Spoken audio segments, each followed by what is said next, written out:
अब प्रश्नावली 3.2 का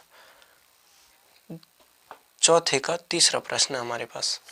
तो यहाँ पे हमें संगत है या असंगत है ज्ञात करना है और उसके बाद हमें क्या कर देनी है, समीकरण से ग्राफीय विधि से हल कर देना है। ठीक है, तो यहाँ पे है, तो यहाँ पे हम कर देंगे a1x धन b1y और धन c1 बराबर 0 और a2x धन b2y धन c2 बराबर क्या हो जाएगा 0।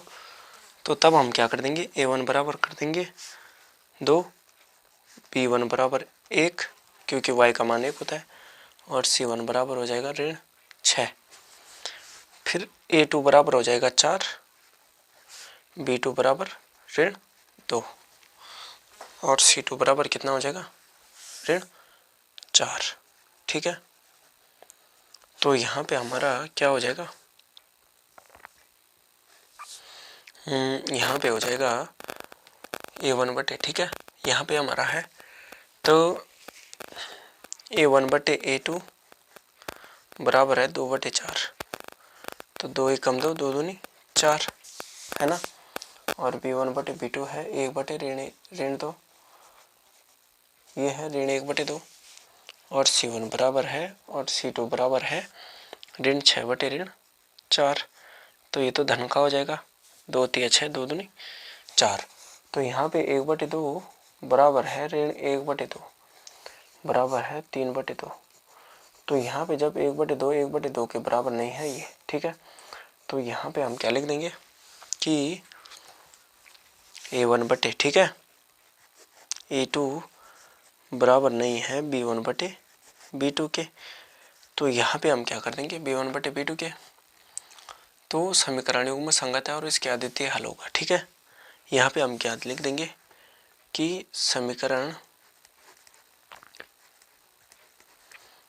समीकरणों का युग्म संगत है, युग्म संगत है। ठीक है, संगत है, तो इसके लिए हम क्या करते हैं, ग्राफीय विधि से हल करते हैं इसको। तो यहाँ पे हम समीकरण 1 के लिए क्या है हमारे पास, समीकरण 1 के लिए सारणी बना देते हैं। समीकरण 1 है 2x धन y ऋण 6 बराबर 0, इसके लिए बना देते हैं, क्या हो जाएगा x और y। ठीक है, समीकरण 1।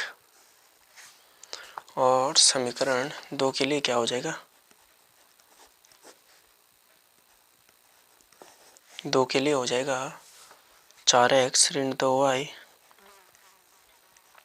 ऋण 4 बराबर 0। तो x बटे y हो जाएगा ये, ठीक है, ये हो जाएगा। इसके लिए भी हम सारणी बना देंगे। तो इन सारणी को बनाने के लिए हमें मान रखने पड़ेंगे। ठीक है, अब चलिए सारणी बनाते हैं। तो हम सारणी बनाने के लिए हमारे पास है समीकरण 1 क्या है, समीकरण 1 है, एक हमारे पास 2x धन y, ठीक है, धन y ऋण 6 बराबर 0। तो समीकरण 1 के लिए x और y का, तो यहाँ पे हम मान रखेंगे समीकरण 1 में। ठीक है, तो समीकरण 1 में x बराबर 3 रखने पर, तो 2 गुणा x की जगह पे 3 धन y ऋण 6 बराबर 0। तो 2 3 6 धन y ऋण 6 बराबर 0। तो y बराबर धन और ऋण बराबर 0 होता है, तो y बराबर भी कितना हो गया 0। ठीक है, अब यहाँ पे x की जगह पे हम रखते हैं 0, तो 2 गुणा 0 धन y ऋण 6 बराबर 0। तो 2 0 कम 2 0, y ऋण 6 बराबर 0।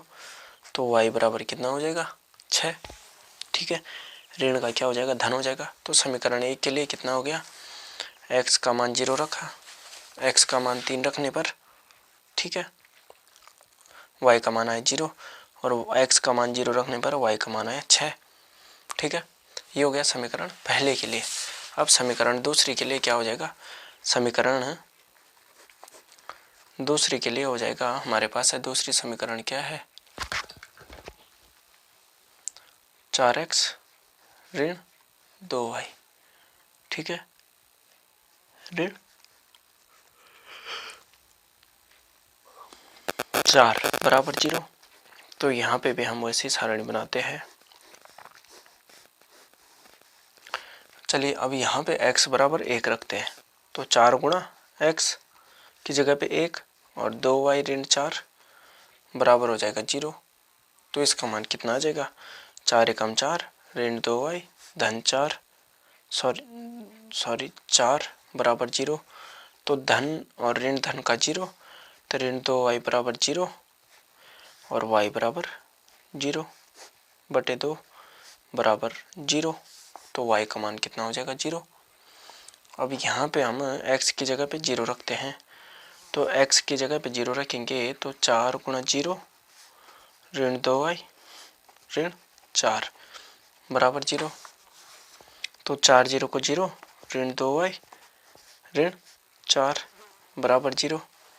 तो ये कितना हो जाएगा, ये हो जाएगा ऋण 2y बराबर 4, ऋण का धन हो जाएगा बराबर में जाने पर पक्षांतर, और फिर क्या हो जाएगा y बराबर 4 बटे ऋण 2, तो 2 एकम 2 2 दूनी 4, तो ये क्या हो जाएगा ऋण 2, ठीक है, ये हो जाएगा हमारा ऋण 2। तो ऋण 2 हो जाएगा, तो उसके बाद हम क्या कर देंगे, ये हो गया हमारा ऋण 2, ठीक है। तो एक बार हमने रखा 0, 1 रखा तो आया 0, और फिर एक बार रखा 0 तो मान आया ऋण 2, ठीक है। चलिए अब ग्राफ पेपर में इसको निरूपित करते हैं। तो हमारे पास पहला क्या है, 0 और 6 है, ठीक है। समीकरण 1 के लिए है हमारे पास कि समीकरण 1 क्या है, 3 और 0 और 6 और 0। तो x और y का है तो दोनों का सेम हो जाएगा। तो यहाँ पे हमारे पास x का है 3 और y का है 0। तो x का 3 और y का 0, तो ये हो जाएगा हमारा पहला बिंदु, इसको मानते हैं a, 3 और 0, ठीक है, x के लिए। अब उसके बाद x के लिए 0 है और y के लिए 6 है, तो x के लिए तो 0 हो जाएगा, y के लिए 6 हो जाएगा, तो ये हो जाएगा b 0 और 6। तो इन दोनों को मिला देते हैं, ठीक है। हमें यहाँ पे ज्ञात करना है क्या, यहाँ पे हमें सिर्फ यही निरूपित करना है, ठीक है, बाकी कुछ नहीं। तो इन दोनों बिंदुओं को मिला देते हैं, तो ये हो जाएगा हमारे पास कितना, इन दोनों को मिला देते हैं, इन दोनों रेखाओं को मिला देते हैं, ठीक है। चलिए ये हो गया हमारा समीकरण 1 के लिए था। तो समीकरण 1 थे हमारे पास 2x धन y, ठीक है, ये थी 2x धन y ऋण 6 बराबर 0, ये था, है ना, ये है। और दूसरी समीकरण के लिए हम अब मान रखते हैं, तो एक x का है, ठीक है, एक है x का और 0 है y का, तो एक है, इसको मानते हैं c, तो ये हो जाएगा 1 और 0 c बिंदु, और फिर उसके बाद है x का है 0 और y का है ऋण 2, तो x का 0 और y का ऋण 2, तो यहाँ पे हो जाएगा, यहाँ पे हम क्या लिख देंगे, d बिंदु, ठीक है, d हो जाएगा 0 ऋण 2, ये हो जाएगा। तो इन दोनों को हम क्या कर देंगे, मिला देंगे, ठीक है, दोनों बिंदुओं को जो हमारे निर्देशांक बिंदु है, ठीक है, इन दोनों को मिला दिया। तो ये समीकरण हमारी दूसरी के लिए थी। तो दूसरी समीकरण क्या थी हमारी, दूसरी थी हमारी 4x ऋण 2y, ठीक है, ऋण 4 बराबर 0, ये थी दूसरी समीकरण के लिए, ठीक है। तो ये हो जाएगा। अब इन दोनों को हम क्या कर देते हैं, मिला देते हैं, तो 2,2 क्या आ गए, हमारे दोनों बिंदु आ गए, ठीक है, यहाँ से और यहाँ तक, तो 2,2 मानते हैं, ये हो जाएगा 2,2, ठीक है, x और y का मान ज्ञात हो गया हमें, ठीक है ना। तो ये हो जाएगा, ठीक है, आसान है। ग्राफ पेपर जो हमने मान ज्ञात किए वही हमें यहाँ पे क्या करने हैं, सरल करने हैं, ठीक है। तो ये प्रश्नावली 3.2 का चौथा प्रश्न था, चौथे का तीसरा भाग, कि हमें यहाँ पे सत्यापित करना था कि संगत है या असंगत है। तो संगत होने पर हमें ग्राफीय निरूपण करना था, ठीक है, ग्राफीय विधि से हल करना था।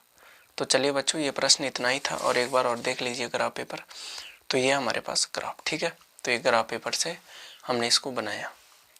तो चलिए बच्चों, ये प्रश्न इतना ही है।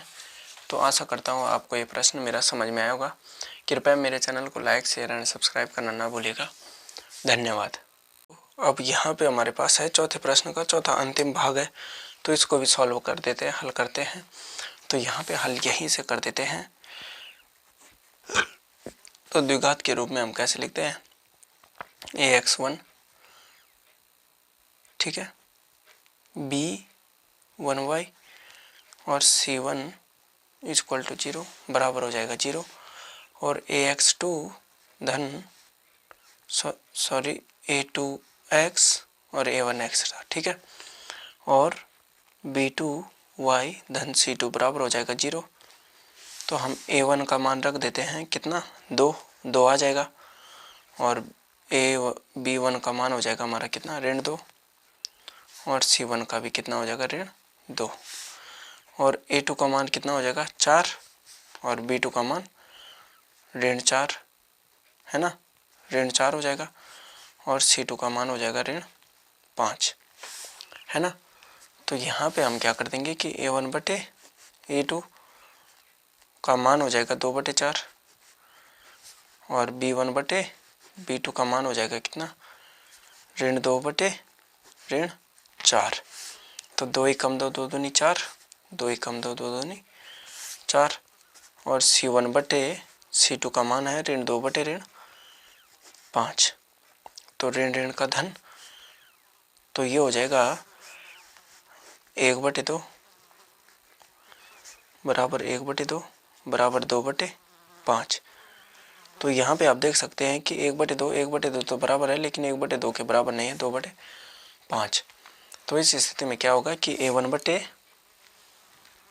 ठीक है, यहाँ पे इस स्थिति में हो जाएगा a1 बटे a2 बराबर तो है b1 बटे b2 के, लेकिन बराबर नहीं है c1 बटे c2 के, ठीक है। तो ये हो जाएगा।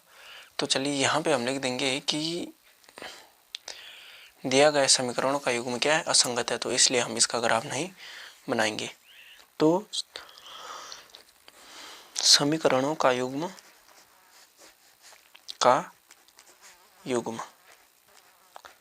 असंगत है, ठीक है, क्या होगा, असंगत है, ये हो जाएगा, ठीक है, आसान है। तो ये हो जाएगा। आशा करता हूँ आपको ये प्रश्न समझ में आया होगा। बहुत आसान है, ज़्यादा मुश्किल नहीं है। आपको a1 बटे a2 और बस आपको यहाँ पे होना चाहिए कि कब संगत होगी कब असंगत होगी, ठीक है। तो असंगत तो तभी होगी जब a1 बटे a2 बराबर नहीं होगा b1 बटे b2 बराबर नहीं हो, सॉरी, a1 बटे a2 के बराबर होगा b1 बटे b2, लेकिन b1 बटे b2 बराबर नहीं होगा c1 बटे c2। तो ये क्या होगा, असंगत होगा। और संगत क्या होगा, संगत होगा a1 बटे a2 बराबर नहीं होगा b1 बटे b2 के। और फिर दूसरी स्थिति में क्या होगा, a1 बटे a2 बराबर है b1 बटे b2 बराबर है c1 बटे c2। तो ये हमारी संगत स्थिति कहलाएगी दोनों, ठीक है, और ये वाली स्थिति नहीं कहलाएगी। तो चलिए बच्चों, आशा करता हूँ कि आपको ये प्रश्न मेरा समझ में आएगा। कृपया मेरे चैनल को लाइक, शेयर एंड सब्सक्राइब करना ना भूलिएगा, और अपने दोस्तों के साथ भी शेयर करना ना भूलिएगा। धन्यवाद बच्चों।